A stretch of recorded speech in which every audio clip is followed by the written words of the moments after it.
What is going on, guys? Today we have got Carlos Alberto as an SBC. Prime Alberto, 93 rated, and personally a perfect Brazilian centre-back that you can get.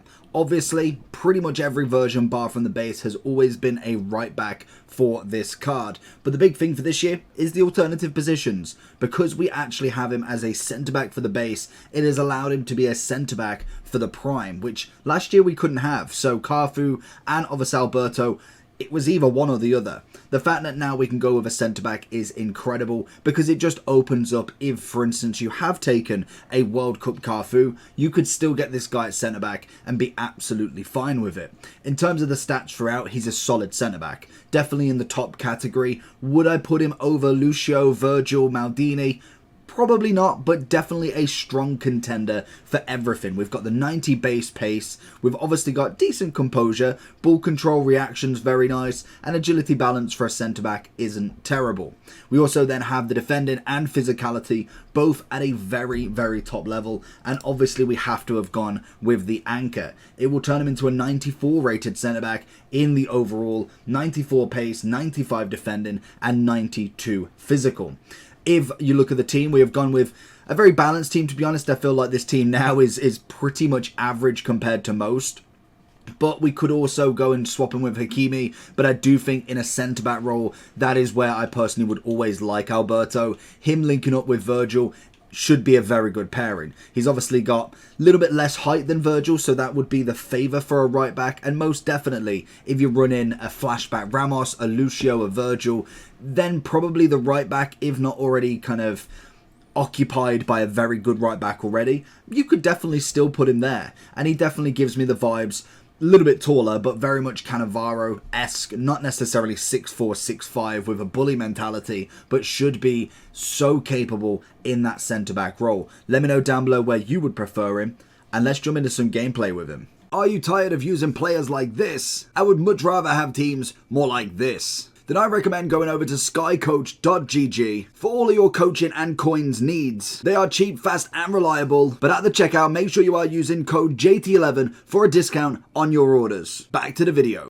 The big thing I've always liked with an Alberto is very much the pace and kind of jockeying side of him. That is definitely going to be a fan favourite when it comes to being more of a centre-back. He gives you that little bit more of a versatility than some of the bigger centre-backs will. Obviously, because the height difference, not being necessarily 6'4", 6'5", normally gives him some roaming room in terms of obviously being that kind of standalone centre-back. He's a sweeper and he's very, very good at it. Or he could be the centre-back that stands up and obviously goes for the tackles and can recover quite well. Personally as well, I would always love him to be that sweeper centre-back. Somebody who comes in, absolutely nails the tackle and then just passes the ball along. And it just opens up that counter-attacking mentality so much easier for you. Going to see him here, look a bit of a jockey. He's going to watch over the centre-back, and that's where you want him. Beautiful. Gets him right on the shot, and that is perfect defending at its finest.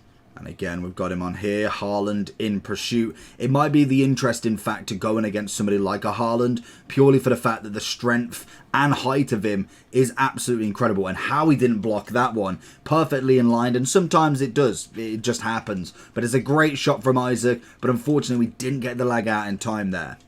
And again, we've got him coming across. Virgil has done very, very well to get that back.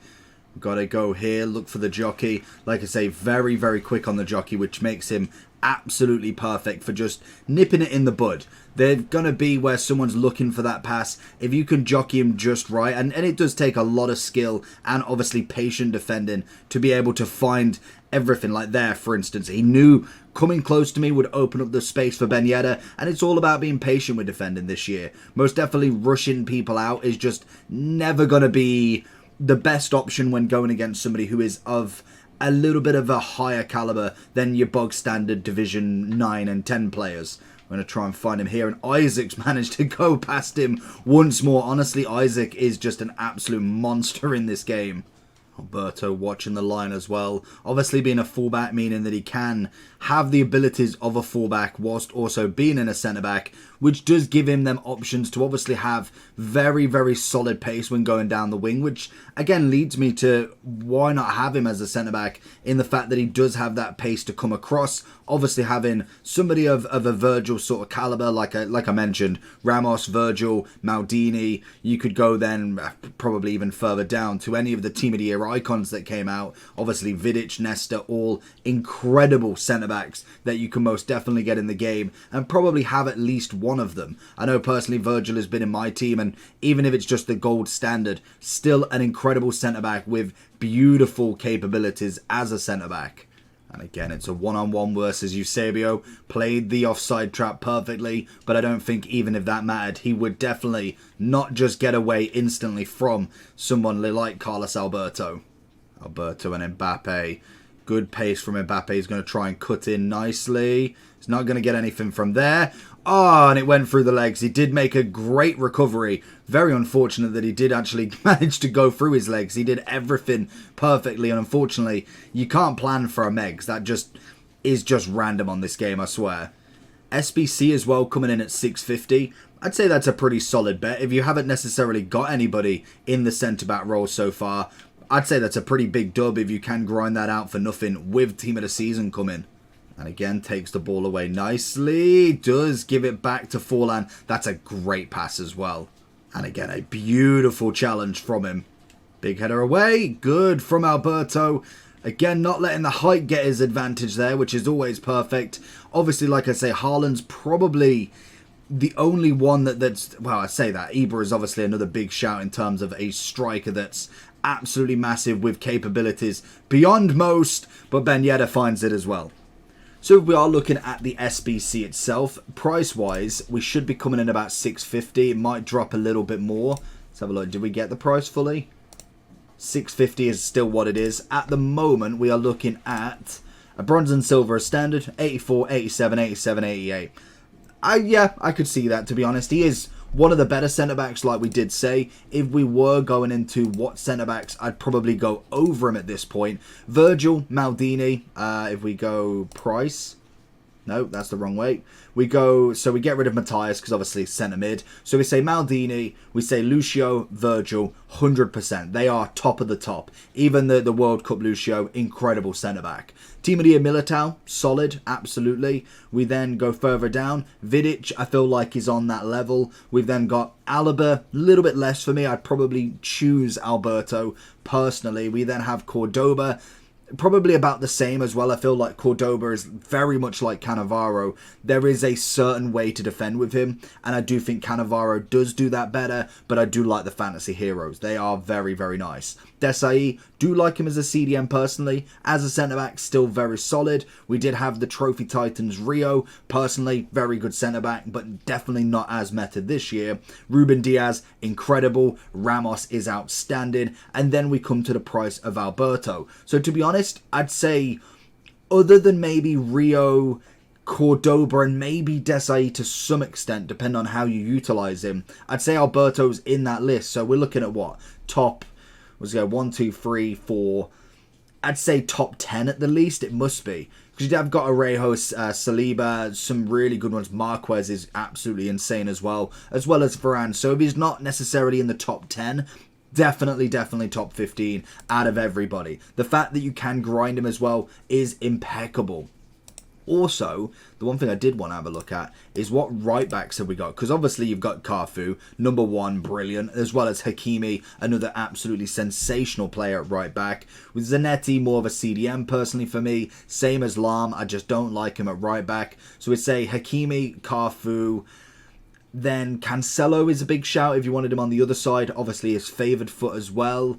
We'd be looking at maybe a Trent, but I'm not a big fan of the Centurions Trent. I feel like if he got a community team of the season or something like that, maybe I doubt he's going to get Prem, to be honest. But if he was to get a higher rated card, then yes.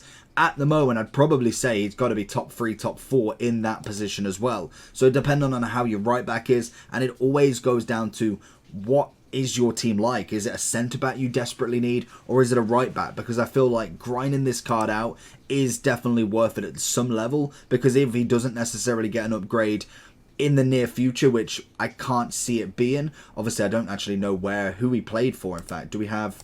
I don't think we have any history here, but obviously whoever he played for would depend if there is going to be, say, a Prem team of the season. Is he in a major league that would get icons as well? That would be really nice to see team of the season icons, but we have to wait and see. That is all speculation.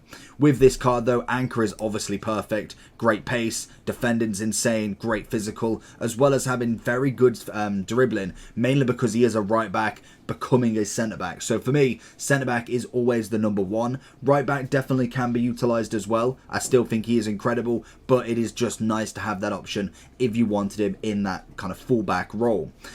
Overall, I'd call him a 10 out of 10 centre-back. Centre-back, right-back, I feel like he'll do the job. The SBC most definitely isn't too expensive to obviously what he could actually cost. And with Team of the Season literally next week, it will be interesting to see how much fodder we get to do these SBCs. He finishes on the 7th of the 7th, which I believe is, July? 7th of July? So an incredible amount of time to get him done. We should potentially be in footies by then. So will be very interesting to see where this card goes to, but I do think another solid SBC you can complete.